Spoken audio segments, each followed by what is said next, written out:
Hey guys, Typebot Plays here. It's been a while. I broke another promise of me saying that I'd send a video of an audio immediately after another video. But, so today I'm actually gonna do it. This is an audio of, Horror Sans ex-listener. So, yeah.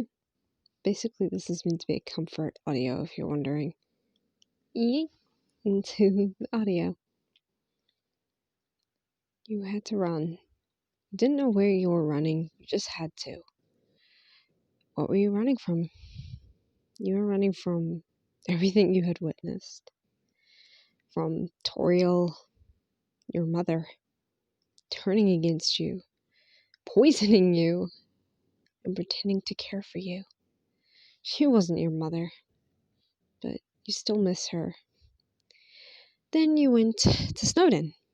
You met Flowey at the ruins, but he's been following you through Snowdin. You also met a younger human called Eliza. She died. It was tragic, since, well, Grobly got to her. It was a shame. A real shame. Because you really did enjoy her company.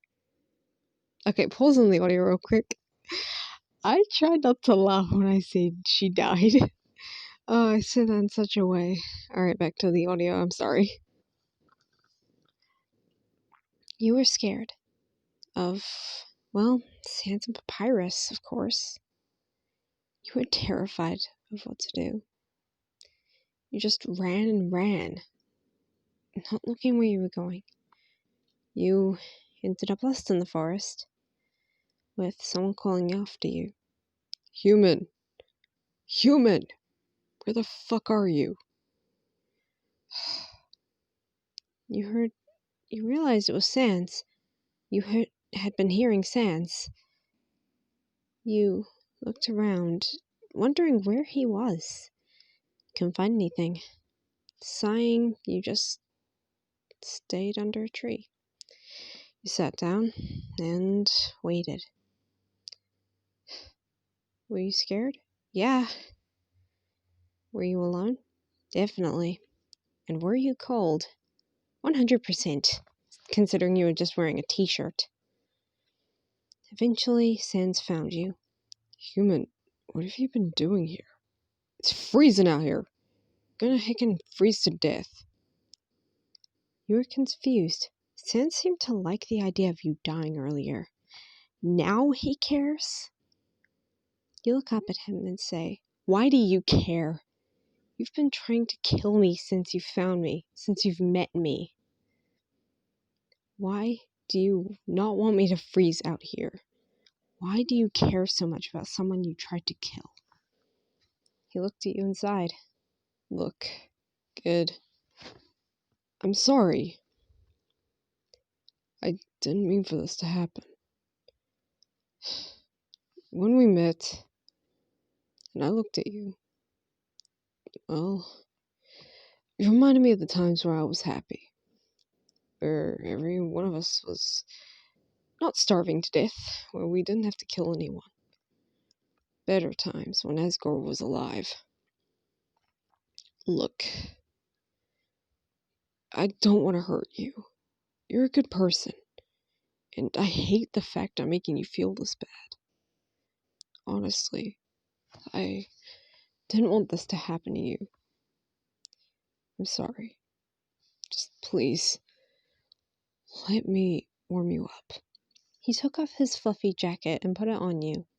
Surprisingly, it smelled like ketchup. No blood at all. Just ketchup. It was also very warm and surprisingly fluffy. You smiled up at Sans and you asked, "Why are you so nice to me? You wanted Eliza dead, so why not me?"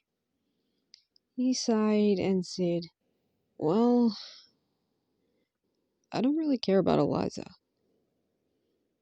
I know we've only really just met, but you remind me of someone I knew.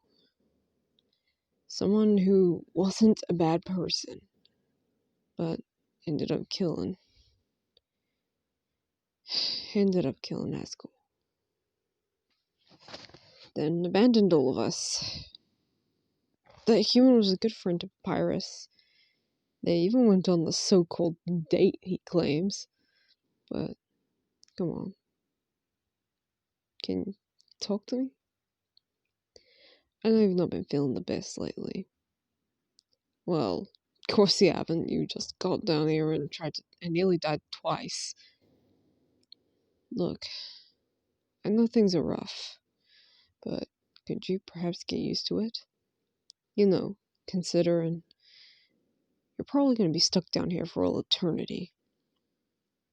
He looked at Sans, and he was right. You were stuck down here for eternity. You were stuck and you couldn't do anything about it. You couldn't do anything. Sans noticed your expression. Look, I'm sorry. I'm sorry you're stuck down here in this fucking hellhole. I hate it too. I hate it here. I hate what I've become. I hate what Papyrus has become. I hate what happened to Undyne. I hate the fact Elphys is gone. I hate it all. I fucking hate it. I just want things back to the way they were. But none of us are starving to death. You looked at Sans and you hugged him. You had no response for anything he'd said. You didn't know if he was going to hurt you or not. You didn't even know if he was lying or telling the truth. Yet you had a hunch he was being honest. So you hugged him and told him everything would be okay. You wouldn't leave him. Because despite everything he's done, you care for him. And that's all that matters. Okay, this was a very weird audio for me to record. It's not that it's weird. It's more of like I had nothing planned for it. Like originally this was going to be a Blueberry ex-listener audio, but I got spooked at the beginning. I have no pre-plans for these audios, so I'm hoping this is okay for you guys. But I'm going to be sending 3 over to the channel, so if you guys see this before I upload the next 2, well, this is what's going to happen. I'm going to make 2 more in this one night, which will be Underlust, Sans, ex-listener, No Not Safe for Work, but possibly another comfort audio, but this one making a bit more sense, and Blueberry ex-listener. This one is just going to be funny. I will do a Papyrus. You know what? How about just Blueberry for tomorrow, but a Papyrus for once. To me it sounds weird when I say Papyrus. Okay, finally. But I'm thinking of just doing a Papyrus and Underlust next. Anyway, so I'll see y'all in the next 2 videos. Thank you guys for listening.